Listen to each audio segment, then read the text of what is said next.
They call you too quiet, too intense, too much in your head. But they never ask what you've had to bury just to survive. You see through things too quickly, the fake smiles, the games, the surface-level noise. So you play along, like a wolf in the forest, pretending to be a dog in the yard. But the rage never left you. It hides behind your calm, sharp as broken glass, cold as steel forged in exile. You've tasted rejection that felt like betrayal, and watched love rot into control. So now you trust silence. You trust distance. You trust the edge inside you. Because you're not here to be understood. You're here to understand. And tonight, we tear the veil off the lie they feed you. The one about why they never grow up. Not because they can't. Because they don't have to. The world never taught her to grow up. Not really. She was allowed to remain soft, cradled in sentiment, praised for her vulnerability, protected by the very structure that punishes you for showing the same. You were forged in fire. She was rocked to sleep. You were handed a blade and told, stand up. She was handed a crown and told, you're already enough. There is a war the world doesn't speak of, not with bombs or bullets, but with masks, with expectations, with double standards dressed up as equality. They told you it was the same battlefield, but you were sent to the front lines. She was kept behind the walls. They told you, feel your feelings, then mocked you for crying. They told her, speak your truth, then applauded her for doing so, and you believed them, once. You thought if you just opened up, maybe they'd see the real you, but when you broke, they looked away. There is no mercy for the man who collapses, only silence, judgment, distance. Because here's the truth, softness in women is romanticized, but in men, it's seen as weakness to exploit or pity. And the worst part, they don't even realize it. She still believes she deserves the crown, not because she earned it, but because she was told she was special, since birth, since every classroom, every compliment, every filtered photo, she plays with the crown. While you bleed for it, that's the part they never talk about. The blood, the nights you choke back emotion, alone, the war between who you are and who you were trained to be. Because while she was nurtured, you were engineered. Her softness, celebrated. Your softness, castrated. And yet, they ask you to be emotionally available, like it's a switch, like years of armor can be undone with a whisper. But you know better. You had to know better. There was no room for softness in the crucible that raised you. No reward for the boy who cried, only exile. They won't say this out loud, but deep down, they expect you to carry it all, to absorb the chaos, to hold the line, to be the quiet storm that never breaks, even when you're the one bleeding inside. That's the contract. Unspoken, but enforced. You are measured by what you endure. She is praised for what she expresses. So no, the game was never fair. It was never meant to be. The castle always had different rules for its princes and princesses. One got the throne, the other got the sword. You, brother, were never raised to be adored. You were raised to be useful, efficient, obedient, to smile through pain, to keep moving, to never ask why. But now you're awake, and it burns, doesn't it? Seeing it clearly, realizing that emotional equality was never more than a beautiful lie. A velvet curtain, hiding steel bars. They say you're toxic for being too stoic, then call you weak when you aren't. They say, we want real men, but what they really mean is, we want a man strong enough to feel everything and still shut up and protect us. So you learn, you adapt, you evolve beyond the need for fairness. You stop expecting them to understand the war you've had to fight, and you stop resenting them for not being part of it. Because that resentment, it'll eat you alive. No, you weren't raised in the castle. You were raised in the wild, among wolves, where emotions were knives, and you had to learn not to bleed. And now, you don't need the castle. You don't need the crown, because you've become the kind of man who builds his own kingdom, not with approval, but with discipline, silence, and scars. You don't hate the child king. You simply outgrew him, and that is the beginning of power, not in trying to be equal, but in mastering the parts of you that were never allowed to exist, not in being seen, but in seeing clearly. She plays with the crown. But you remember the blood. She mirrored what you needed her to be. Elegant, mysterious, poetic in pain.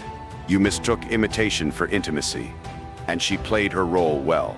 But there's a difference between depth and performance. She wasn't lying, not consciously.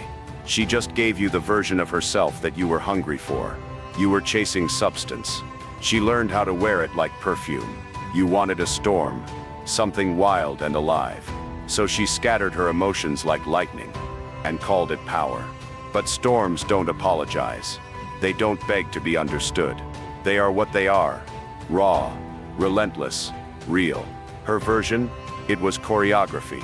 And it worked, until it didn't. Because pressure reveals what polish hides. It starts small, a difficult conversation, a disagreement without a script. You were beaten into steel. She was shielded into softness. That's the part you weren't supposed to notice. That life never demanded the same from her. Not biologically, not socially, not psychologically. She could remain incomplete and still be praised, still be chosen, still be desired. Because nature doesn't demand her growth, not like it demands yours. Her value is front-loaded, gifted at birth in the form of beauty, fertility and the social protection that flows to both. Your value, earned, built, fought for. You were born as raw potential. She was born as reward. And the world never corrects that imbalance. It reinforces it. Men don't ask for maturity. They ask for attraction. And weak men, spineless, hungry men, will praise immaturity if it comes wrapped in youth and a soft voice. So she learns early. She doesn't have to be strong. She just has to appear soft. She doesn't need depth. She just needs attention. And attention will do the rest. There's no pressure to sharpen herself. No consequence for staying unformed. Because someone always picks her up. A father, a boyfriend, a simpering savior who mistakes innocence for virtue. She can play life on story mode. You were dropped in on survival. That's why her immaturity doesn't cost her. Yours does. Every crack in your armor is punished. Every moment of stagnation, a death sentence. Socially, sexually, spiritually. No one carries you. No one comes to save you. Not because they hate you, but because they expect you to save yourself. You're not allowed to be incomplete. Not if you want to be respected. Not if you want to be chosen by life. Not just tolerated by it. Men are forged. Women are filtered. Your pain has a price, but it also has a purpose. Hers, often optional. She can avoid growth and still be loved. You must earn your right to breathe in this world. Because for you there's no hiding. You're either useful or forgotten. Strong or replaced. Growing or decaying. That's the truth you feel in your bones. The one no one says out loud. She posts a photo, gets praise. You post results, get silence. She turns 21, and doors open. You turn 21, and the clock starts ticking. Every year she can coast. Every year you're expected to conquer. And if you don't, no one cares. You become invisible. You become replaceable. You become one of the many men who hoped the world was fair. But fairness is a myth for the weak. Balance is a concept for the naive. What you need is power. And that power only comes through pain. The pressure you carry isn't a punishment. It's a filter to separate the boy from the man, the soft from the sharp, the entitled from the inevitable. You've felt the weight, the silence, the isolation. You've looked around and wondered why you were expected to hold so much, while she floated through it all. But now you understand. Nature didn't forget you. It forged you, because only the tested rise. Only the broken become unbreakable. You weren't given softness. You were given the fire. She doesn't have to grow. You don't have a choice. And that is your edge. Because when the mask falls, when the castle crumbles, when beauty fades and attention shifts, the man who built himself remains. So no, her path was never equal to yours. And it never will be. But that's not something to resent. It's something to accept. Because once you do, you stop asking for fairness and start demanding mastery. And that's the moment the game changes. You stop chasing softness and become the storm she pretended to survive. You were beaten into steel. She was shielded into softness. Only one of you was designed to endure. You thought you were loving her, but you were raising her. You didn't fall in love with a woman. You adopted a girl in a woman's body. She needed saving. She needed soothing. She needed structure. And you gave it. Not out of weakness, but out of instinct. Because you were told that's what strong men do. That to be evolved, mature, loving, you must be the container for her chaos. So you held it all. Her wounds, her blame, her storms. You became her father, not her fire. And at first she thanked you. She melted into your arms, called you her rock, her safe space, her king. But slowly, something changed. Her softness turned to resentment. Your strength became her prison. Not because you did anything wrong, but because you did too much right. You gave her what she never earned, and deep down she knew it. You thought she would love you more. But the truth is, the more you healed her, the more she hated you for it. Because the moment you became her emotional parent, you stripped her of the one thing she needed most: responsibility. And responsibility is the root of respect. You stopped being her man, and became her mirror. Not of who she was, but of who she wasn't willing to become. She didn't want to grow. She wanted to be adored while staying broken. And you, in all your well-meaning masculine grace, made it possible. You carried both roles: protector and therapist, leader and rescuer, man and mother. And it killed you quietly. Because you knew, somewhere inside, you felt the shift. Her desire fading, her eyes drifting. She didn't want the man who fixed her. She wanted the man who didn't need to. But by then you were already deep, invested, attached, trapped in a role you never meant to play. You couldn't pull back, not without guilt. You couldn't hold her accountable, not without conflict. So you kept parenting, kept solving, kept hoping she would grow into the woman you were loving as if she already was. But she wasn't. She wasn't rising. Because you were lifting her. And here's the part that burns. You weren't helping her evolve. You were giving her permission to stay small. You were holding her hand when you should have let her fall. Not out of cruelty, but out of respect. You thought your love would transform her, but all it did was delay her reckoning. She needs pressure, not protection. Challenge, not comfort. Fire, not fathers. That's what wakes the woman inside the girl. That's what draws out the queen, not the child. But she won't find that in a man who gives endlessly. Only in a man who holds the line. You must stop raising women who refuse to rise. You must stop confusing compassion with compromise. Because every time you rescue her, you reinforce her ruin. She doesn't need another man to fix her. She needs a man who won't play that game. Let her face herself. Let her meet her own fire. Only then will you see if she's worth standing beside. Not as a project, not as a patient, but as a partner. This isn't about being heartless. It's about being clear. You can't build with someone still learning how to stand. You can't build legacy on eggshells. And you can't love a woman who hasn't yet decided to grow. So you choose, not out of bitterness, but out of sovereignty. You walk away from the girls who want fathers, and you wait for the woman who wants fire, because you were not made to raise what refuses to rise. Her smile isn't safety, it's seduction. Not the obvious kind. Not the red dress, loud laugh, hungry stare kind. No, the subtler kind. The one that slips past your logic and wraps itself around your instincts. It feels warm. It feels sweet. But it's not love. It's control. What you call affection was choreography. What you called connection was conditioning. She was never trying to grow. She was trying to survive. And charm was her sharpest weapon. It doesn't wound. It wraps. It doesn't command. It coaxes. A soft hand on your chest, just when you're about to walk away. Tears that fall only when you enforce a boundary. Laughter that rings loudest when you question your value. This isn't evil. It's strategy. She doesn't think of it that way. But her nervous system does. It learned early what works. Smile, sway, soften, and if that fails, break, cry, collapse, make you feel like the monster for demanding more. And it works. Because you were wired to protect, to respond, to feel guilt when strength meets softness. But this softness, It's not innocent. It's an invisible leash. One you wear willingly. Because you mistake her need for your presence as proof of your worth. She doesn't grow because she doesn't have to. You keep coming back. And every time you do, you reinforce the spell. You don't realize you're being trained. Not with force, but with longing. She pulls away when you need her most. She clings when you try to detach. She becomes exactly what you desire, until she no longer needs to.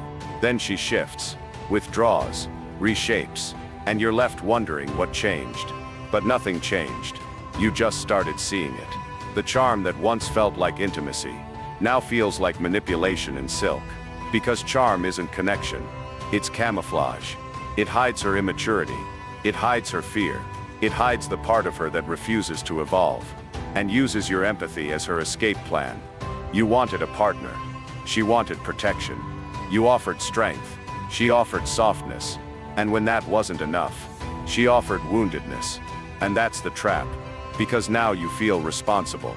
Now you're playing her savior. Again. Not because she's asking, but because she knows exactly when to shiver in your arms. That's not accident. That's precision. Because charm is chess, and you were never taught the rules. You were taught to fear rage, avoid cruelty, resist dominance. But no one warned you about this. The woman who disarms through delight. The girl who controls by needing you more than you can refuse. She pulls you in not with force, but with absence. Not with arguments, but with silence.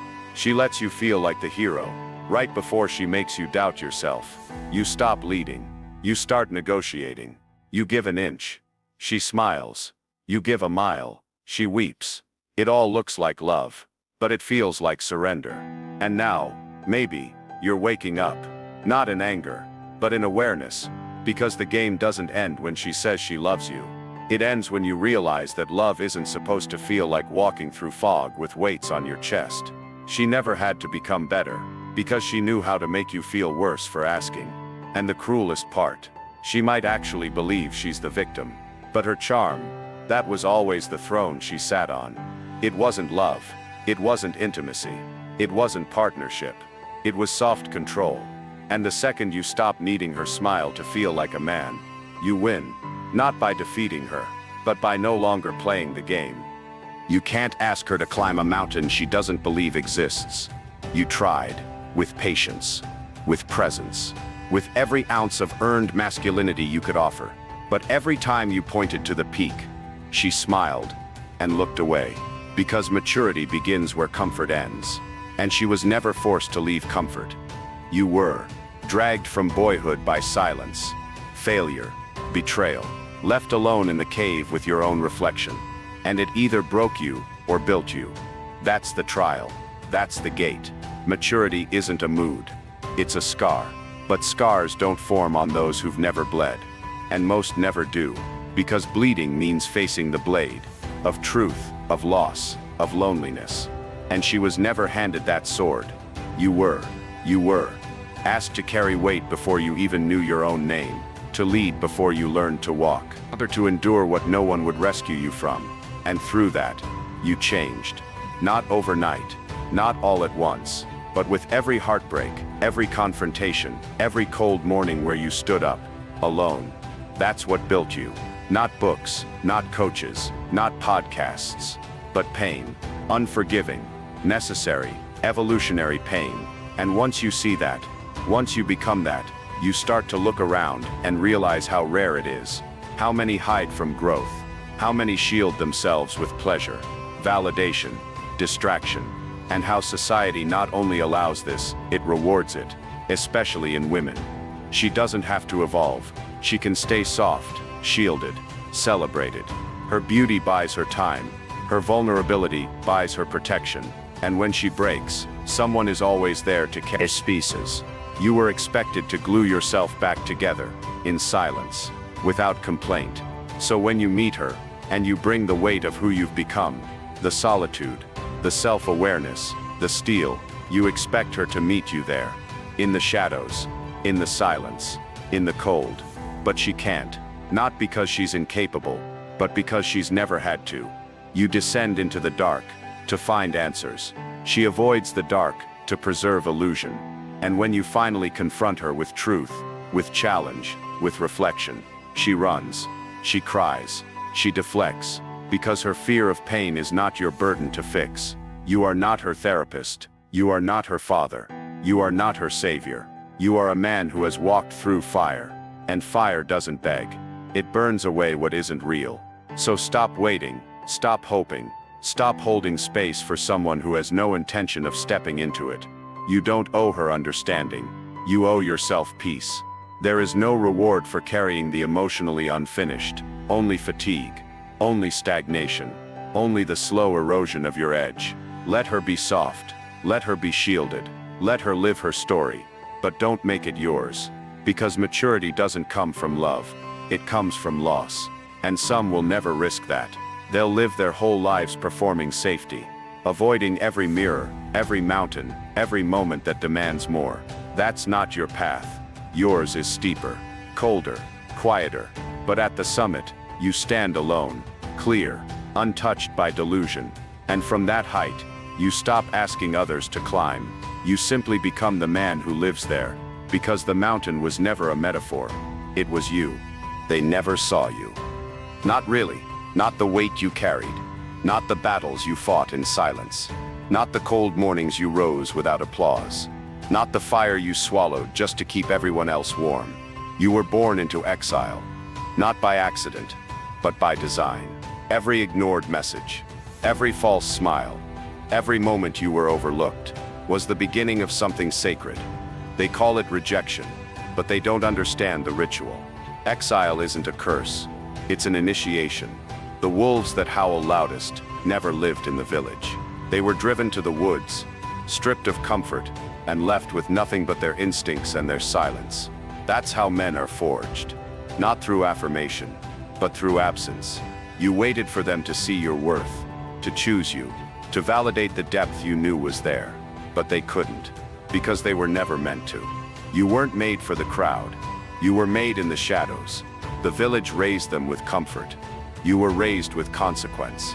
They gave you the sword, but no map, no praise, no hands to guide you. So you wandered, and in the wandering, you found something they never will. Solitude, not loneliness, but solitude. The kind that sharpens, the kind that breaks illusions, the kind that strips you of everything false, until only truth remains. The truth of who you are, of what you're not, of what no one can take from you anymore. Because you've already been discarded, already been doubted, already walked through the valley, where no one cheered, and still, you didn't stop. You bled quietly, healed in silence, built with no blueprint. You weren't rejected, you were refined, and that refinement, it costs. It costs more than comfort, more than connection. It costs the version of you that needed to be accepted. He had to die. The boy who begged for belonging, gone. The man who needs nothing but clarity, born. Now you move differently. You speak less. You see more. Because exile taught you that not every voice deserves an audience. Not every fire deserves to be fed. You became the storm that left the village. Not in bitterness, but in necessity. Because some men aren't meant to be understood. They're meant to transform, alone, without fanfare, without witnesses. And now, they look at you with curious eyes, like you changed overnight. But they didn't see the nights. The nights you questioned everything. The nights you chose to rise anyway. The nights you were surrounded by silence, and made it your ally. Because silence too is a weapon. It listens. It watches. It waits. Until the time comes to strike. With precision. You didn't need them. You never did. You just needed to remember. That real power is never given. It is taken from within. So when you see their confusion, their sudden interest, their soft apologies, their delayed admiration, you won't be moved. You don't return to the village for praise. You don't return to be seen. You return as a mirror, to remind them what they refuse to become. And then, you leave again. Because this world doesn't need more liked men. It needs more exiled ones, who've turned their silence into steel. And if they still don't understand you, good. You didn't come here to be understood. You came here to be undeniable. She stayed a girl, You became a king.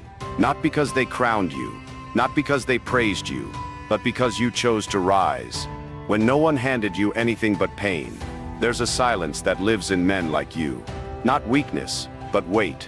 The kind of weight that bends boys into beasts, and beasts into kings. You learned early. The world owes you nothing. The applause doesn't come. The recognition never arrives on time.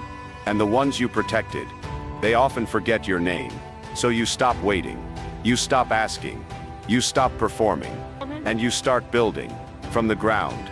From the wreckage. From the pieces of yourself they couldn't break. The crown wasn't given. You built it from the bones of your past. From every betrayal. Every closed door. Every night you chose discipline over distraction. They say masculinity is toxic, but they still run to it when the house burns. They say men are too hard, until the storm comes, and they need something solid to hold on to. You stopped apologizing for your edge. You started sharpening it. You don't chase depth anymore. You become it. The stillness beneath chaos. The eye inside the storm. The silence that doesn't ask to be understood, because it understands itself. You've seen what charm without character looks like. What beauty without backbone creates. You've watched the world dress girls in crowns, while real men dig trenches. But now you see it clearly. The throne was never about gold. It was about gravity. The kind of weight you carry when you no longer bend. They can't take that, because they didn't give it. You forged it alone. And now, you walk differently. Not with arrogance, but with authority. The kind that doesn't need to speak, because it's already been heard in the way you stand. The way you say no without a paragraph. The way you leave when your value is questioned. Not to teach a lesson but to protect your peace. You stopped waiting for her to grow. Stopped hoping she'd meet you in the dark. Stopped trying to drag softness up a mountain it was never meant to climb. Because kings don't beg. They build. They bleed. They suffer. They master. And when they're done, they sit on a throne made of everything they outlasted. No fanfare. No applause. Just clarity. This journey was never about her. It was never about changing the world. It was about changing yourself so completely that nothing outside you can dictate your worth again. That's the final stage. Not anger, not bitterness, but sovereignty. You don't just become mature. You become untouchable, because you remembered something she never had to learn. No one's coming to crown you, so you did it yourself. This was never about hate. It's about clarity. Don't punish her for staying soft, but don't betray yourself by staying blind. The world won't force her to grow, so don't wait for her to rise. You rise anyway. Comment forged, if silence made you dangerous.